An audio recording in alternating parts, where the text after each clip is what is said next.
They thought I was just the receptionist. So they mocked me, laughed, ignored me. It started on a Tuesday. One of those quiet days where the office hums with passive aggression and recycled air. I was at the front desk where I always am, handling call after call, smiling at people who never looked me in the eye. And then Angela walked in. Her heels clicked louder than necessary. Her perfume was suffocating. And her entourage yes. She had unlaughed like they'd just left a comedy show. She tossed her jacket in my face. Hang this up. Would you? No, please. No, thank you. Howding. I swallowed it. Like always. But what came next I'll never forget. One of her friends, this intern named Kyle, walked past me with a can of Coke, looked at me, smirked, and said, "Bet you've never even had a real job." Then he popped the can and flung the entire drink in my face. It was cold, sticky, dripping from my braids down to my shoes. They howled with laughter. Someone actually pulled out their phone to film it. I stood there, shaking, humiliated, and they just walked away like I was furniture. Like I didn't matter. But the thing is, they didn't know who I really was. They didn't know who I was married to. They didn't know whose name was on the building. So I sat back down, quiet, calm. I didn't even wipe the Coke off right away. Because this wasn't the moment I'd fight back. That moment was coming. And when it did, no one in that office would ever forget it. Before I was the girl at the desk. I was Daniella Brooks. I still am. But at that office, no one cared about name, especially if your skin was dark and your role was administrative. The building, 17 floors of corporate ambition, bland art, and cold brew coffee. The company, Archer Lyons Global, marketing agency turned media giant. The kind of place where everyone wears AirPods even when they're not on a call just to avoid saying good morning. The kind of place where HR exists, but no one trusts. I started as a temp. 3-month contract. That was 5 years ago. I stayed because I needed the job, but also because I liked observing people. From behind that front desk, you see everything. Who cheats? Who lies? Who gets promoted for doing nothing and who gets ignored for doing everything? I didn't dress flashy. No designer handbags. I wore simple cardigans and slacks. Nothing about me said power. That was intentional. Because sometimes, it's better when people underestimate you. They reveal everything when they think you're nobody. Now, let me be real. I didn't need the job financially. Because I'm married to Isaiah Brooks. Yes, that Isaiah Brooks. Founder of Brooks Capital. Billionaire by 39. He's on magazine covers, tech panels, even got offered a Netflix doc. But that's not who he is to me. To me, he's the guy who made me chicken noodle soup when I had the flu for 3 days straight. He's the man who still watches reruns of Living Single with me and cries during up. He's my best friend. And he always told me, if you ever want to stop working, just say the word. But I didn't, because I needed to build something of my own. So I kept working. Quietly. No one at the company knew who my husband was. We met when I was working a charity gala. He'd just spoken on stage and I was volunteering. He asked me about my dreams instead of just talking about his.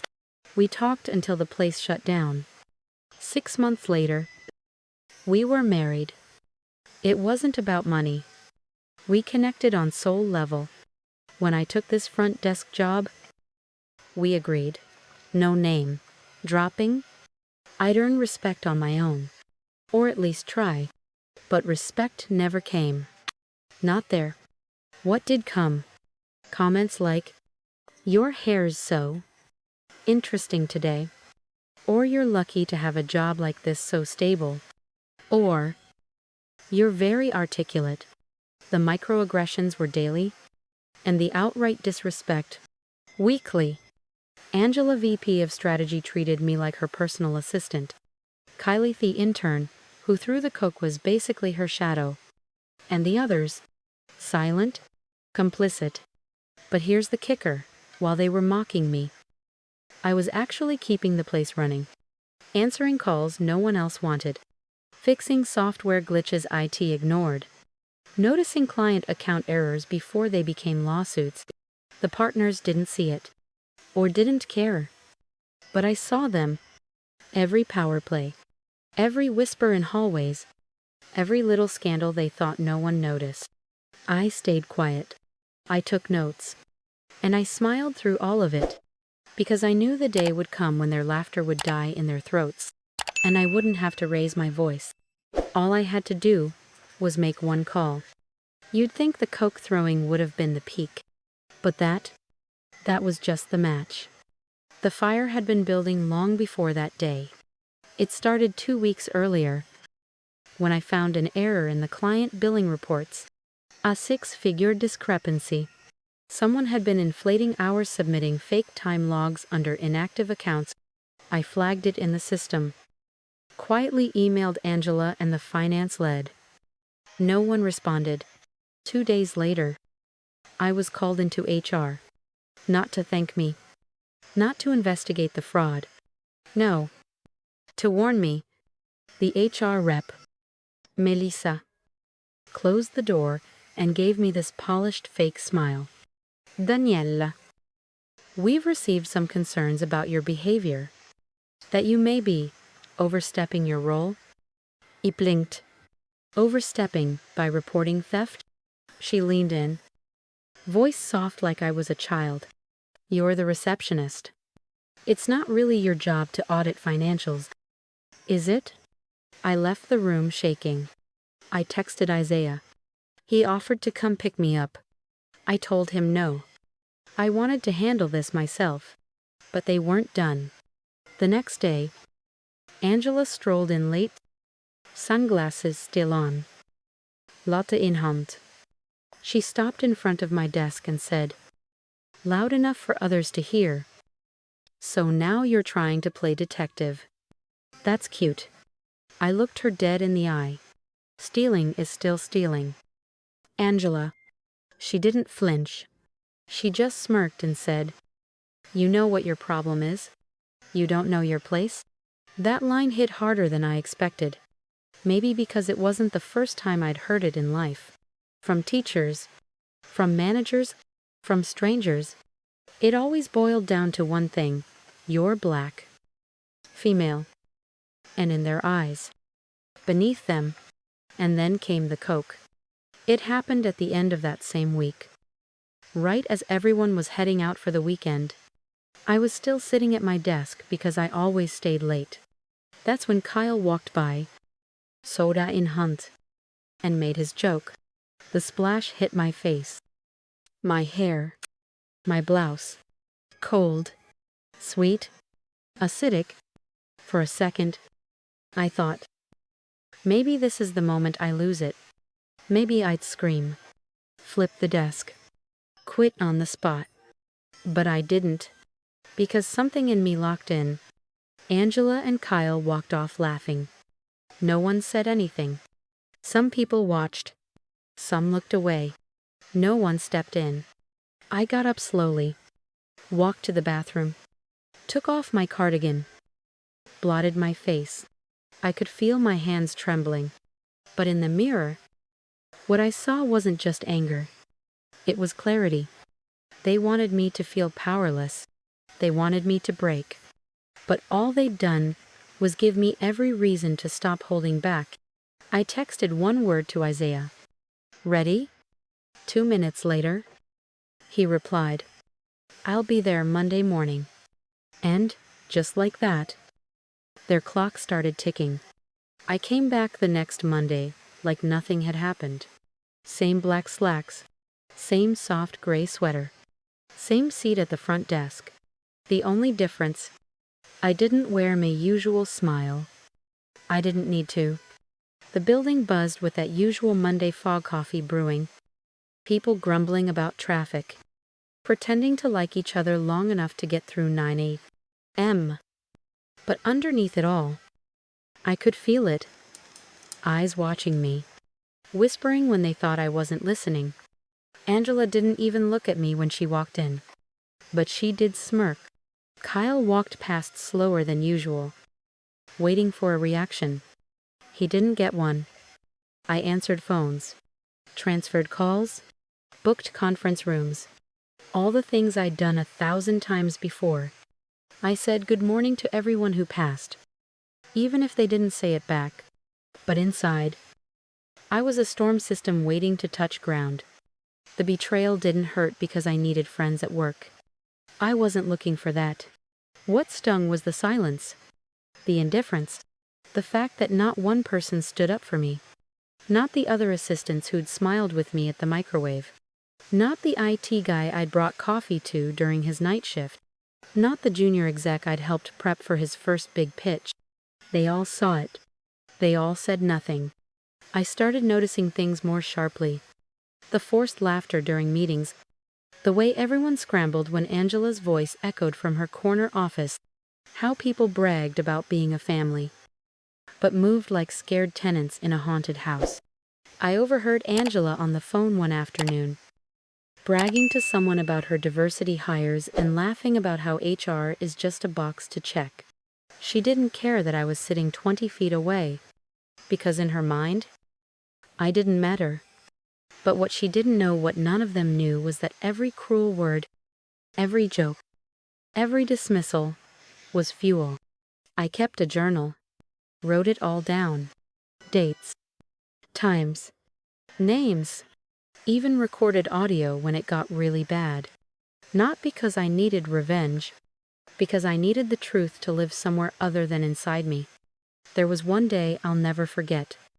Rainy, quiet, the kind of afternoon where time slows down. Kyle walked past my desk, leaned in, and said, "Bet you're regretting not quitting now." "Oh." I just looked at him, calm, eyes steady, and I said, "You should really watch your mouth." He rolled his eyes and walked off. That was the last time he spoke to me. Because after that, I stopped responding. I stopped pretending, stopped laughing at their jokes, stopped apologizing for taking up space. I became invisible again, but this time, by choice. I let them reveal everything.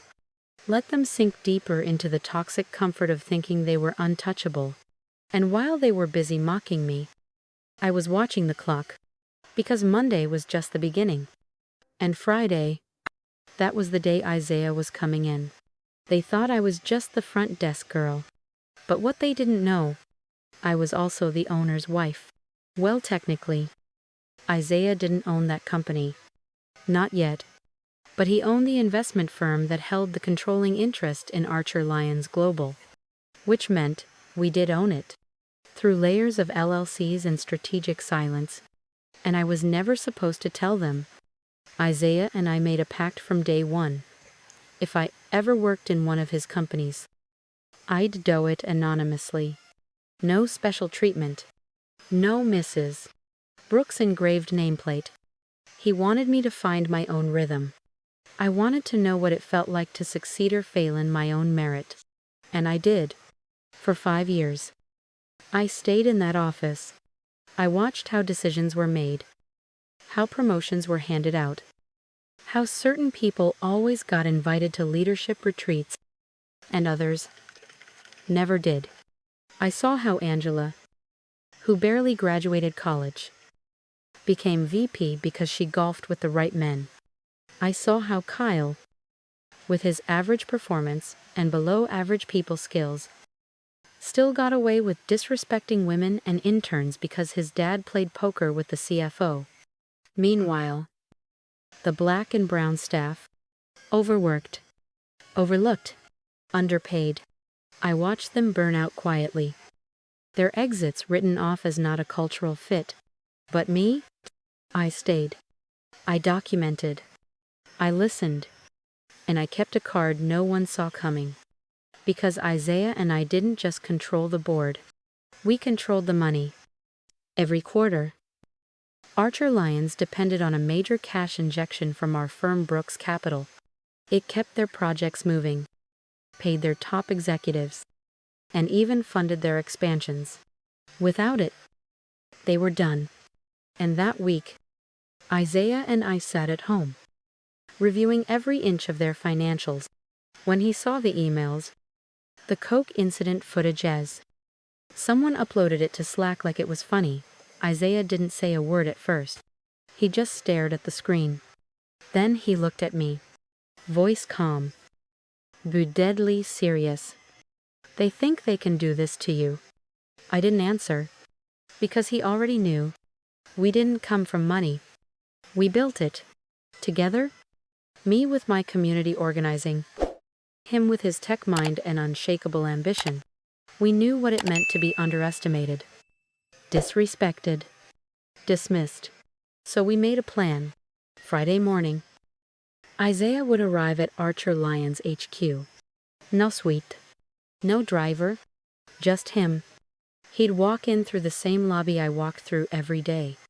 But this time, he wouldn't just be coming to see me. He'd be bringing legal. He'd be bringing numbers. And he'd be bringing hell. I spent Thursday in the office like it was any other day. Answering calls, smiling politely. Inside, I was holding the storm. Angela made some snide comment about my new attitude. Kyle bumped into my chair like it was an accident. The usual. But when I left that night, I paused at the front door, turned around, took one last look at the place where I'd been invisible for too long. They thought they knew who I was. They never saw me. But tomorrow, they'd see me. And they'd see him. And it would be the last mistake they ever made. It wasn't just about revenge. Not for me. It was about accountability. About truth. About making sure they couldn't spin the story like they always did. So before Friday came, I made sure I had everything. Every file, every email, every whispered conversation I'd overheard and recorded. For 5 years, I'd sat quietly and watched the patterns repeat. I hadn't spoken up because I knew if I did, they'd gaslight me, turn it around, tell me I was too sensitive or reading into things. So instead, I documented, I built a case. Angela's misuse of client budgets. Got the spreadsheets. Kyle's Slack messages laced with racism and sexist jokes. Screenshots and backups. That time HR swept a harassment complaint under the rug. Pulled the archived email chain. I'd been methodical. Surgical.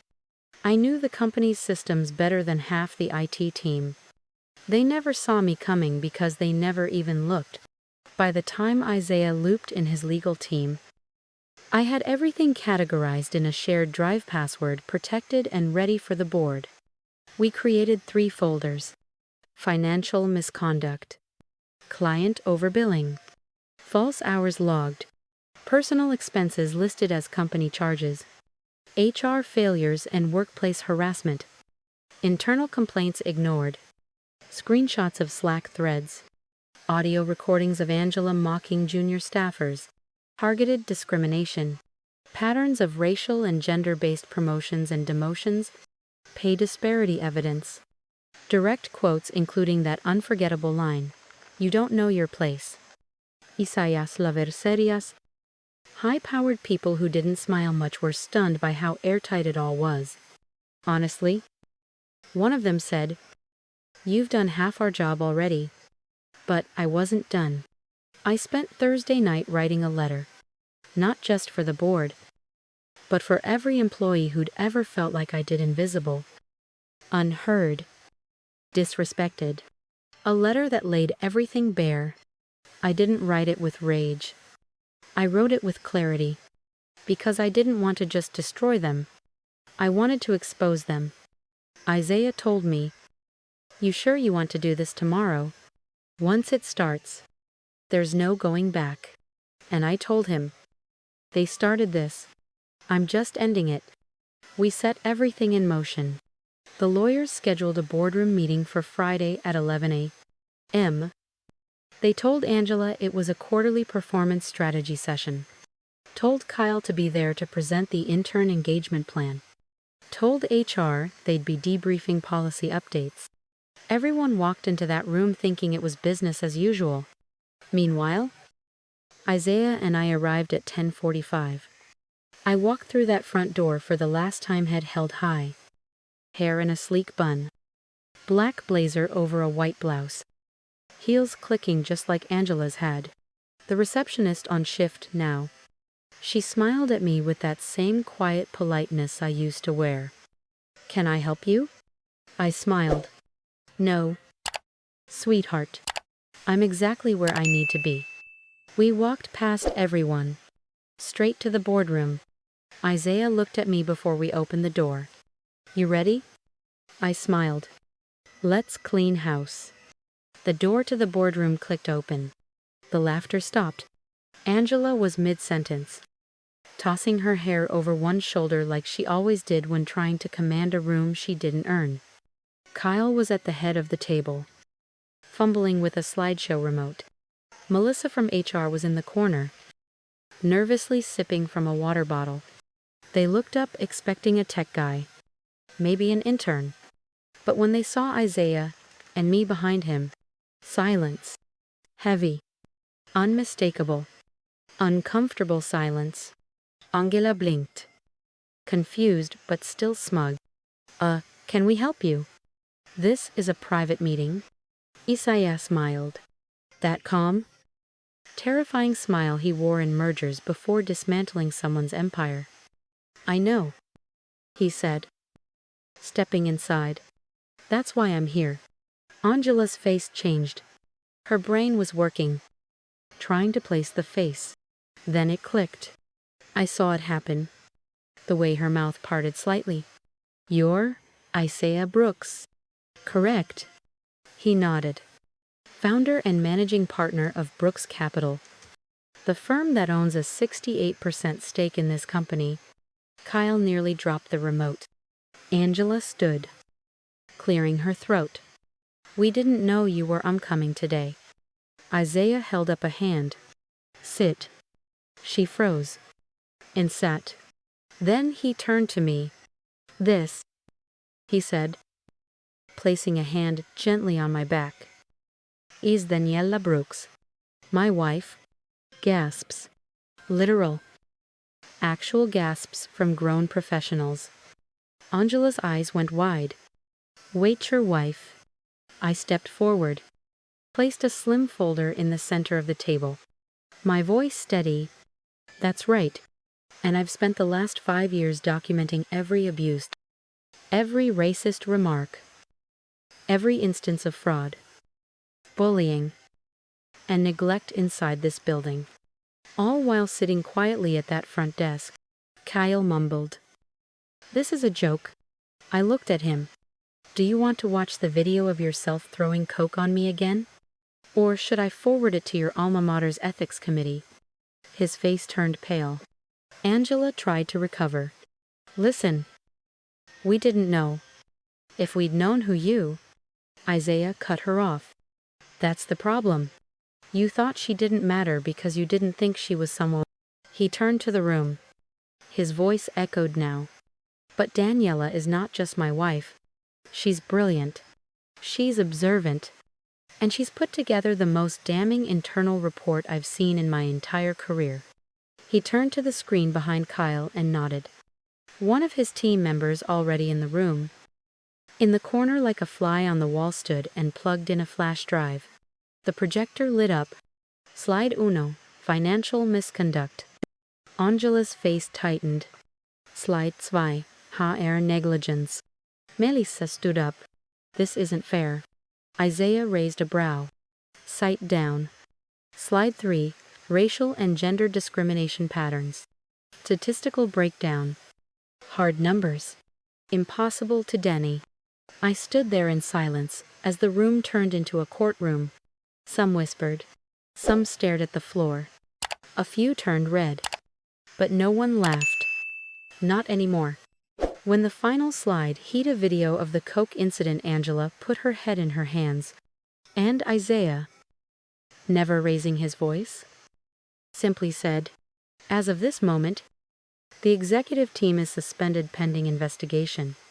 Legal will escort you out." Angela shot up. "You can't do this."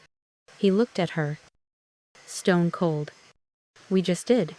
And then, he turned to me, took my hand, walked me out of the boardroom, the woman they ignored, the woman they mocked, and as we left, the entire floor, employees, assistants, interns, stood in stunned silence. One of them whispered, "That's his wife?" Another said, "She was watching us the whole time." No one made eye contact, because they knew the front desk girl just flipped the building upside down. By the end of that day, the building felt like it was holding its breath. Angela, Kyle, Melissa Gona, escorted out not by security, but by two stone-faced attorneys holding sealed envelopes. No time to clear desks, no dramatic speeches, just silence, signatures, and shame. The news spread fast.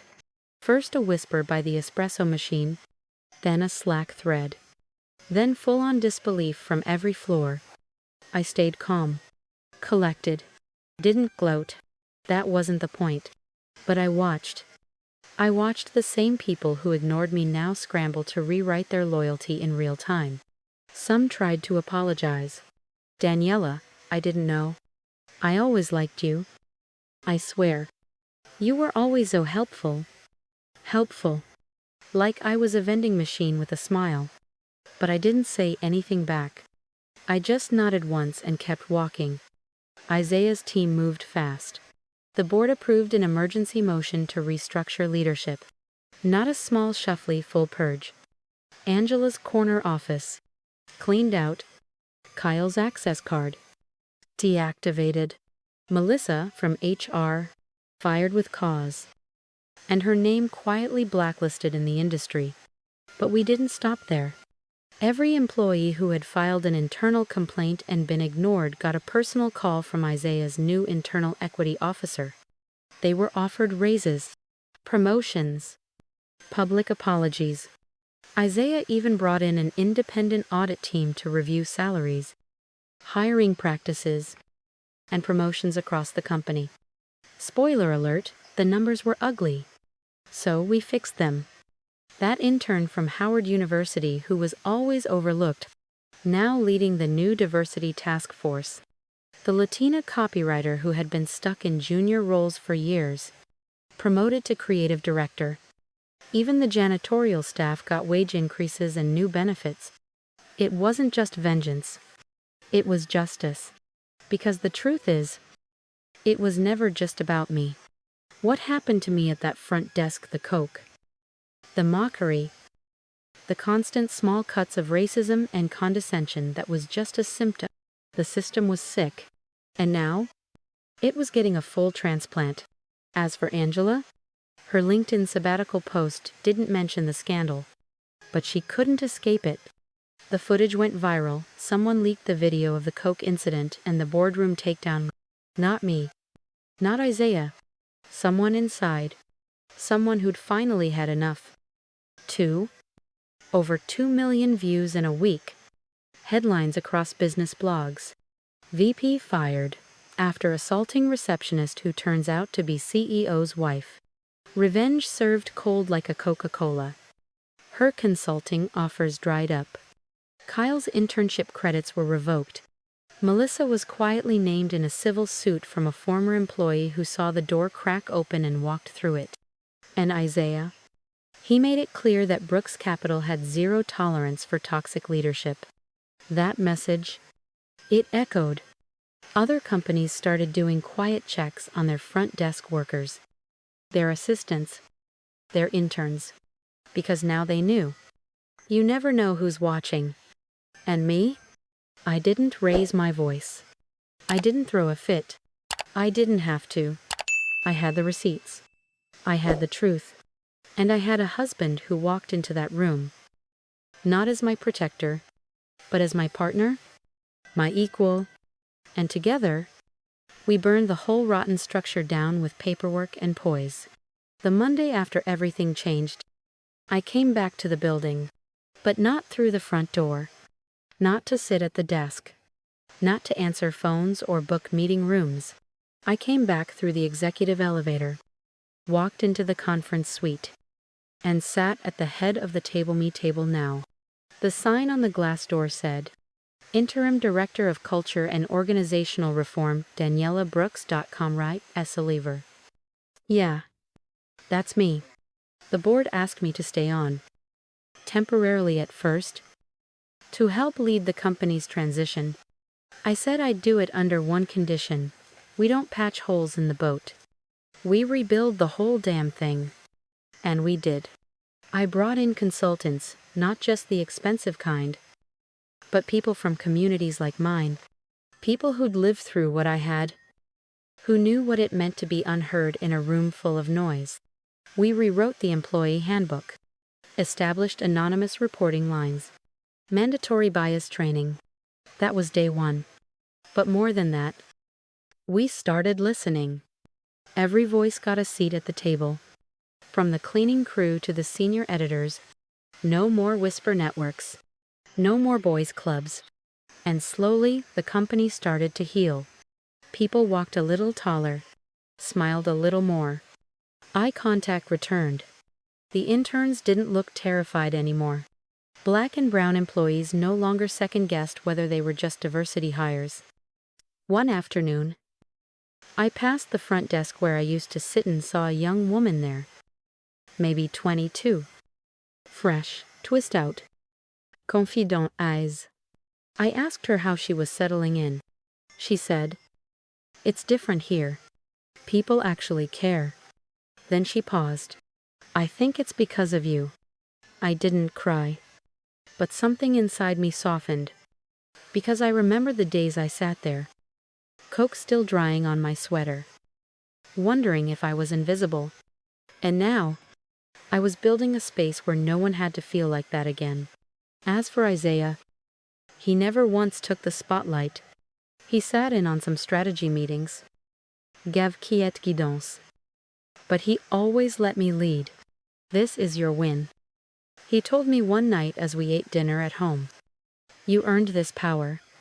You held your fire until the right moment. That's more strength than most executives I know." He was proud, but more than faith was present. The kind of partner who didn't need to dominate, because he respected the power I carried. We started hosting roundtables with other CEOs, talking openly about race, gender, workplace abuse. And the letter I wrote, the one I read in the boardroom that day, it went viral. Published in Fast Company. Then Forbes. Then Essence. Emails started pouring in. Women writing me from across the country. "I've been there. Thank you for saying what I couldn't. You gave me the courage to walk away." And I realized, maybe this wasn't just a one-time thing. Maybe this was a beginning. So I started working on a book. Working title, The Woman at the Front Desk, What They Never Saw Coming. Because this wasn't just a story of revenge. It was a story of restoration. I didn't want to ruin lives. I wanted to reclaim Minnie and help others do the same. They tried to make me feel small, replaceable, quiet. But now, they say my name in rooms they once locked me out of. Not out of fear, out of respect.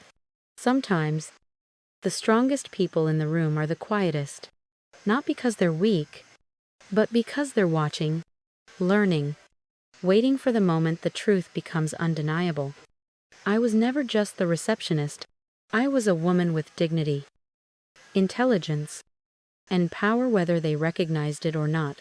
But it took being humiliated, having Coke thrown in my face, to wake something up inside me.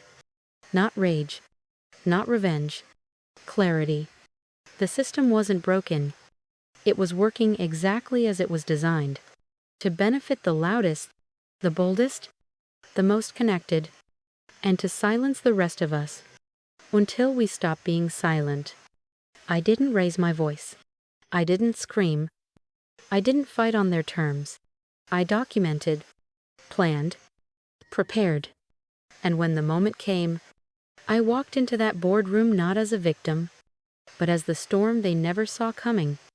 To the women who are told to stay small, to the black women constantly underestimated, underpaid, and overqualified, to anyone who's ever been treated like they don't belong, you do.